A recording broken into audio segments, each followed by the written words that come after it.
Don't touch this, ah.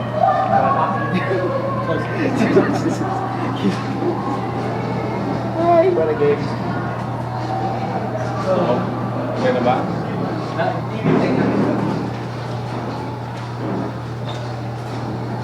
Are we waiting for questions?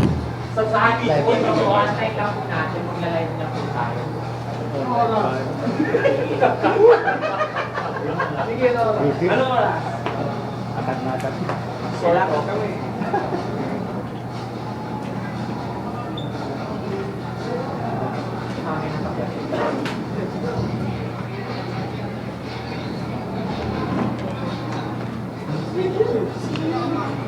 Stats yan. Wow. Perfect shooting night. 19 under the third. 19 ang naman. Entering the fourth. 33 skinor na fourth quarter. We're back inside here in the Big Dome, the Ateneo Coliseum. 68-64 is our final score. Ateneo coming back from 19 points down to win by 4 in overtime. Bob Gonzalez alongside Marco Benitez. We go inside the press room to talk to the winning coach, Coach Perasol, and our player of the game, Kiefer Ravena. Congratulations first and foremost, Coach Bo.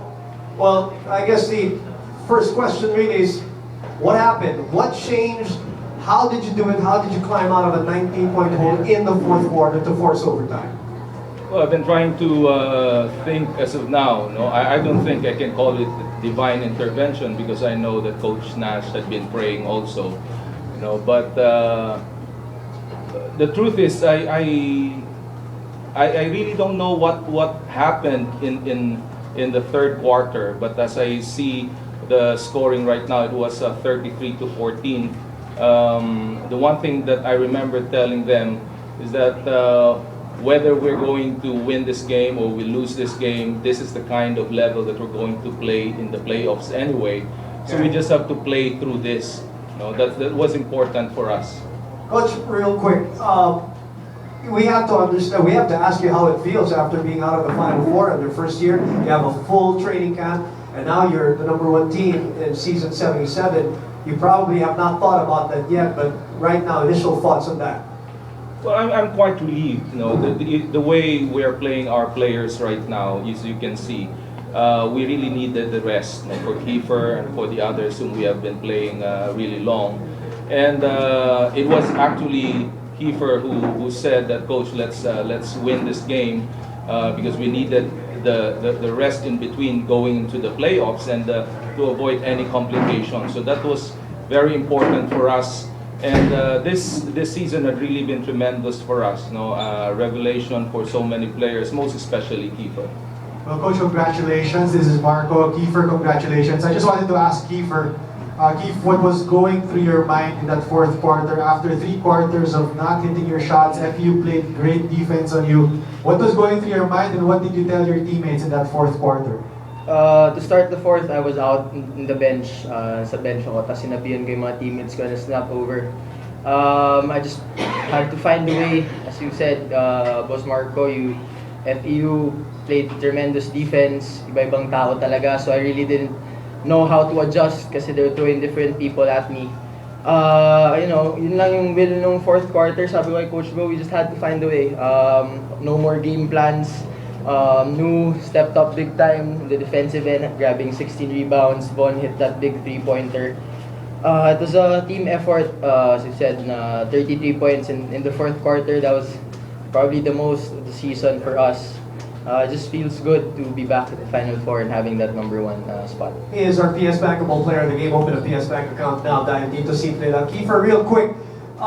Did you think about the percentages the first 3 quarters? And poor shooting for you, obviously, even from the free throw line. And then all of a sudden, that changed in the fourth quarter until overtime. You only missed 1 free throw, 8 out of 9 or 9 out of 10, if I'm not mistaken. What is the thought process behind that?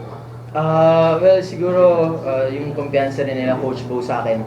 Saka nakikita ko na rin yung dad ko saan galit na nag-miss na akong free throw. So, I had to focus in more kasi siya yung tumulong sa akin to get back on my free throws. So I guess I have to improve more. 6 misses is a lot, especially in the playoffs when you need every point. So I have to work on it pa rin. Yun. Well, alongside the number 1 seeding, you guys get a little bit of extra rest, which is what you wanted. Kiefer, congratulations, Coach Paul Thank Perasol. you. Congratulations. We leave you now to our friends from our press there in the press room to dissect. Kuya na, siguro magtatanong. 5 of 28. Coach Bob, hi, Joe Buduan from Game Face. Ponsagut Ladera and G-Boy Babilonia are probably the most underrated pair of centers among all of the playoff teams so far. But how big for you and for the team have their contributions been in getting the number 1 spot? Well, what's important right now, and especially also for every player that I have, it's the understanding of what I expect from them.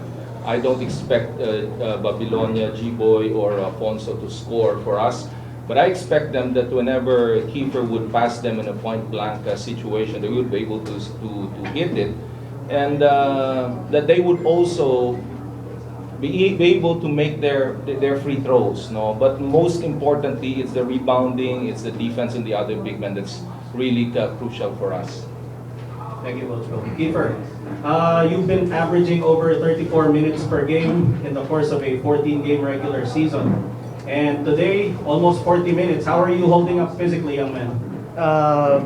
Siguro yung hard work na pinagagawa namin nung summer is really paying off. We didn't join any summer tournaments to focus in our conditioning.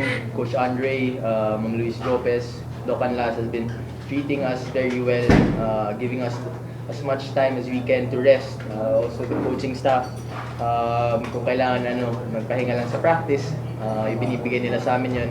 As long as we get our legs ready in time for the game. It's partly mental. I didn't want to give up during the end. Ang layo na nung hinabol namin, 19 points na yun. Sabi ko sa mga teammates ko, doon pa ba kami bibigay. So I guess, yung mental, dun umangat, even though we're a young team, very, very young team, at napakita namin at least little maturity in the end. Thank you. Coach, one last question. Moving forward, now that you're the number 1 team, do you have any, I don't know how to put this, so I'll just say it out. Do you have any preference as to who you will be facing in the Final Four? If you had to root for any of the other teams still in the Final Four picture, who would you like to face as the number 1 seed?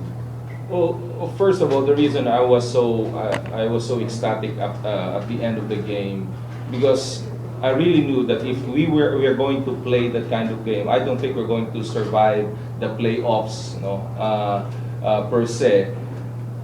And I don't think any of my team, especially Kiefer and everybody else, will have any preference, because as you can see, every team has an advantage against us in terms of their big men, and we just have to find a way. Those are the key words for us. Find a way to whoever is going to be matched up with us to just get an advantage over them. Thank you, Coach. Okay. Thank you, guys. Kay Kiefer, si Chris, yung second half, walang mask. Yung first half, may mask. Ano yung, bakit? Kasi hindi siya makahinga nung may mask siya. Hindi yung vision niya na kahit pa paano party is difficult. Ako kahit trinay ko mahirap pala. He removed it. Even yun ang maganda kay Chris kasi daredevil yung sa amin. Even though he's playing with the injured nose, tuloy pa rin. As you can see, he battled the boards, grabbing 16 rebounds along with Hardrow, Cruz, nandun sila laban-laban. So, yun. How difficult will your road to your Final Four now that number 1 kayo pero mentioning that wala kayong experience sa young team? Gano'ng magiging? Yun na nga kasi kahit naman sinong basketball aficionado, even if we are number 1 right now, I don't think they're going to give us a chance to whoever we go to be matched up with, we just take it a game at a time. That's important. Just right now, nakita naman yung game namin talagang minsan medyo shaky talaga kami. But when we are at our best, we can beat anybody. That's important. So we just have to look for ways to get those times that we could be at our best. Matawag. Jimmy Canto. Okay. Thank you. Thank you. Thank you guys. Thank you. Okay, but Tawag na lang po kayo ulit.